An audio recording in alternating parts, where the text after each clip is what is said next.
5 बेटियों की माँ होना कोई मामूली बात नहीं होती। सबसे ज़्यादा मुश्किल तो तब बढ़ती है जब पति ही बेटियों से नफरत करता है। पहली बेटी पैदा हुई तो ससुराल वालों ने झूठे मुंह मुबारकबाद दी थी, मगर एक के बाद एक बेटियों की पैदाइश से ससुराल वालों ने मेरा जीना मुश्किल कर दिया था। शायद जिस गांव में मैं रहती थी, वहाँ पर एक औरत को सम्मान तभी दिया जाता है जब वह बेटियों के साथ साथ बेटों की भी माँ बने। जब मेरा यह चौथी बेटी पैदा हुई तो पति ने उस बेटी को देखना भी गवारा किया और सास मुझे अस्पताल में अकेला छोड़कर वापस आ गई। जब तबीयत कुछ ठीक हुई तो अपनी फूल सी बेटी को लेकर मैं खुद ही घर की तरफ बढ़ी। जब मैं अस्पताल से बाहर निकली तो एक गरीब बूढ़ी औरत बाहर बैठी थी। मैं उसकी कुछ मदद करने के इरादे से उसके पास गई। मैंने उसे बूढ़ी औरत को कुछ पैसे दिए तो वह खुश हो गई और मुझे दुआएं देने लगी। मैंने कहा, अम्मा जी, दुआएं ही देनी है तो मेरी बच्चियों को दो कि इनके नसीब अच्छे हो। मेरे चेहरे पर उदासी देखकर वह बूढ़ी औरत बोली, बेटी तुझे क्या तकलीफ है? ना चाहते हुए भी मैंने अपनी परेशानी उस बूढ़ी औरत को बता दी। उस औरत ने मुझे तसल्ली दी और उसने कहा कि अपनी यह बच्ची थोड़ी देर के लिए मुझे दे दे। मैंने अपनी फूल सी बच्ची उस बूढ़ी औरत की गोद में दे दी। बच्ची को गोद में लेते हुए वह बूढ़ी औरत कहने लगी, परेशान मत हो बेटा, एक दिन तेरा पति तुझे ज़रूर मानेगा। घर आते ही मुझ पर मुसीबत के पहाड़ टूट पड़े। घर पर मेरा स्वागत मेरे पति ने मुझे थप्पड़ मारकर किया। सास ने मेरी बेटी मेरे गोद से लेकर उसे बेड पर पटकने के अंदाज में रखा और कामों की एक लंबी लिस्ट मेरे सामने रख दी कि फटाफट घर के कामों में लग जाओ। मेरी जेठानी जी तो 3 बेटों की माँ थी। बात बात पर बेटों की माँ होने का रौब जमाया करती थी। मैं खामोशी से सब्र करती रही। जिंदगी धीरे धीरे यूं ही गुजरने लगी। मेरी फूल सी बच्चियों को बाप और दादी का प्यार नहीं मिला। अक्सर मैं सोचा करती कि बेटियां भी तो भगवान की बनाई हुई होती है। सब कुछ भगवान के हाथ में होता है, जिसे चाहे बेटा दे, जिसे चाहे बेटी। फिर क्यों उसका कसूरवार एक औरत को ही ठहराया जाता है। धीरे धीरे समय बीतता गया और एक बार मैं फिर से प्रेग्नेंट हो गई।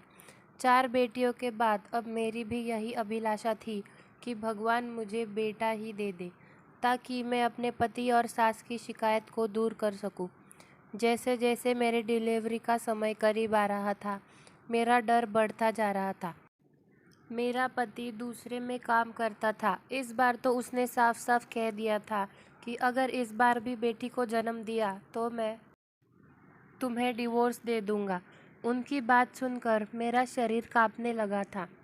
मैं पूरा दिन रात रोती रहती और भगवान से प्रार्थना करती रहती, लेकिन भगवान ने शायद मेरी किस्मत में और दुख उठाने लिखे थे। मेरी तबीयत खराब हुई और मुझे हॉस्पिटल में एडमिट कराया गया। जब मुझे होश आया तो मेरे पास नर्स खड़ी थी। मुझे होश में आता देखकर मुस्कुराती हुई बोली, मुबारक हो, आपने प्यारी सी बेटी को जन्म दिया है। नर्स की बात सुनकर मेरी आंखों में आंसू आ गए। एक बार फिर से मैं और मेरी बेटी बिन किए पापों की सज़ा भुगतने वाले थे। मेरा दिल चाहा कि मेरी सांस यहीं रुक जाए और मैं इस मुसीबतों से बच जाऊं, लेकिन यह मुमकिन नहीं था। वह नन्ही सी गुड़िया रो रही थी। मैं भी उसे सीने से लगाकर रोने लगी। काश ये किसी और के यहाँ जन्म ले लेती। मैं तो भगवान की राज़ी में ही राज़ी थी। भगवान के दिए यह 5 फूल मुझे अपने जान से भी बढ़कर थे, मगर मेरे पति और अपनी सास से तंग आ चुकी थी। अस्पताल के बाहर बैठी औरत मेरी हालत देखकर उसने इस बार बच्ची को मुझसे नहीं मांगा, बल्कि दुआ देते हुए बोली, कभी उम्मीद मत छोड़ना, बहुत जल्द तुम्हारे दिन फिर जाएंगे। दिल ही दिल में मैंने दर्द भरी सांस खींची और सर को हिलाते हुए घर की तरफ चल दी। रात के 9 बज चुके थे जब मैं रिक्शा में बैठकर अकेली घर तक पहुंची थी। शरीर कांप रहा था। मैं हिम्मत करके दरवाजे पर आई। 1 घंटा गुजर चुका था। किसी ने दरवाज़ा नहीं खोला।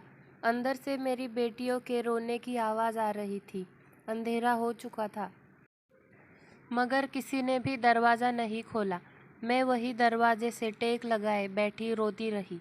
आधी रात को मुझे दरवाज़ा खुलने की आवाज़ आई। मैं जल्दी से उठकर खड़ी हो गई। दरवाज़ा मेरी बड़ी बेटी ने खोला था। मैं फ़ौरन अंदर आई और उनसे लिपटकर रोने लगी। मेरे ना होने पर उन्होंने न जाने कौन कौन से जुल्म सहे होंगे। मेरा पति बेखबर सो रहा था। मैं अपनी 5वीं बेटी के साथ कमरे में जाकर सो गई। कमज़ोरी और थकान से मैं जल्दी ही गहरी नींद में चली गई थी। मेरी आँख तब खुली जब मेरे पति मनीष ने मुझे मेरे बालों से पकड़कर उठाया था। मैंने पहली बार उसका यह गुस्से वाला रूप देखा था। मुझे डर लगने लगा था। ऐसा लगा जैसे वह मुझे जान से ही मार देगा।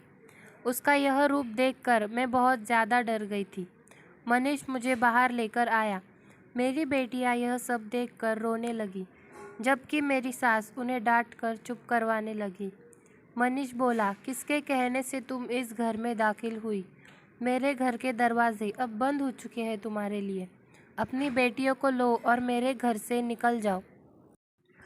सास भी मेरी बेटियों को धक्के देकर घर से निकालने लगी। मैं हाथ जोड़कर उनके पैरों में गिर गई। यह घर ही मेरा आखिरी ठिकाना था। मैं 5 बेटियों को लेकर आखिर कहाँ जाती? माँ बाप थे नहीं। एक भाई था जो कभी सीधे मुंह बात भी नहीं करता था। फिर भला वो मुझे अपने घर में क्यों घुसने देता? मनीष ने मुझे घर से निकाल दिया था।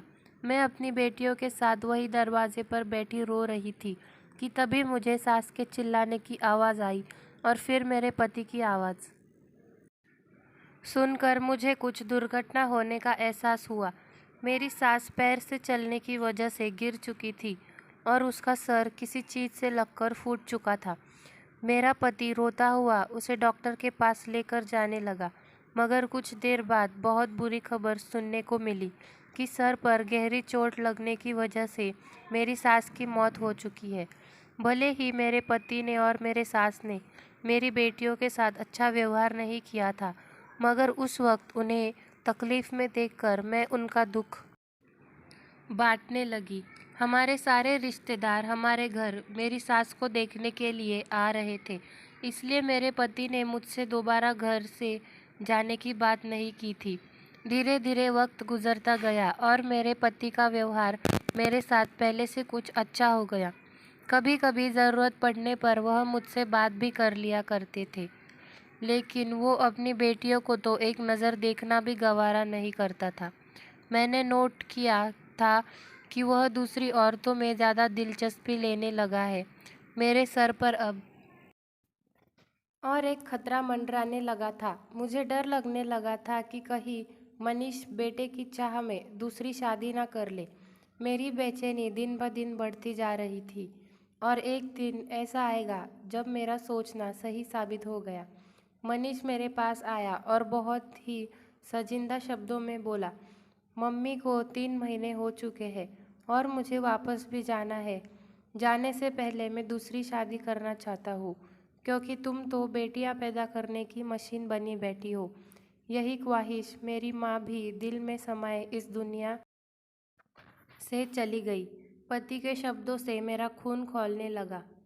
पहले क्या कम मुसीबतें थी जो अब मनीष मेरे सर पर सौतन बिठाना चाहते थे। मैं उन्हें समझाने लगी, मगर वह उल्टा सोच रखने वाला इंसान मेरी बात कहाँ सुनता। उस रात मैं बहुत रोई थी। मुझे मेरी ज़िंदगी एक बोझ लगने लग गई थी। दिल चाहता था कि मैं खुद को इस दुनिया से आज़ाद कर दूँ, मगर जब अपनी बेटियों का ख्याल आता तो फिर अपने इस ख्याल को भुला देती। सुबह उठी तो मेरा पूरा शरीर बुखार से तप रहा था।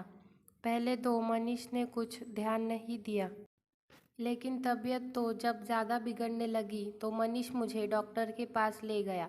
मुझे उस समय बहुत हैरानी हुई जब डॉक्टर ने कहा कि आप माँ बनने वाली है। डॉक्टर के शब्द से मुझे कोई खुशी नहीं दे पाए, बल्कि उल्टा मेरे लिए मुसीबतें बढ़ा रहे थे। मनीष को आज मुंबई जाना था। जब उसने यह खबर सुनी तो खामोशी से मुझे घर ले आया और मुझसे गुस्से भरी आवाज़ में बोला, इस बार बेटा हुआ तो ठीक है, लेकिन अगर लड़की हुई तो मुझे दिखनी नहीं चाहिए, उसे कहीं भी डाल देना, लेकिन इस घर में लेकर मत आना। अगर मेरी बात नहीं मानी तो तुमको और तुम्हारी 5 बेटियों को ऐसी जगह भिजवा दूंगा जहाँ से तुम दोबारा कभी वापस नहीं आ पाओगी। अपने पति मनीष की बात सुनकर मैं काँप कर रह गई थी। मनीष मुझे धमकी देकर मुंबई चला गया और मैं डर डर कर अपने दिन पूरे करने लगी। जैसे जैसे डिलीवरी का समय निकट आता गया, मेरे दिल की धड़कन उतनी ही तेज़ होती गई। छठी बेटी का आना मतलब मेरी 5 बेटियों के लिए और मेरे लिए मुसीबत खड़ी होना। मैं भगवान से यही प्रार्थना करती हूँ कि भगवान मुझे इस बार बेटा ही दे। मुझ पर और मेरी बच्चियों पर दया कर। अगर मुझे छठी बेटी हुई तो मैं उस नन्ही सी जान को मारने का सोच भी नहीं सकती।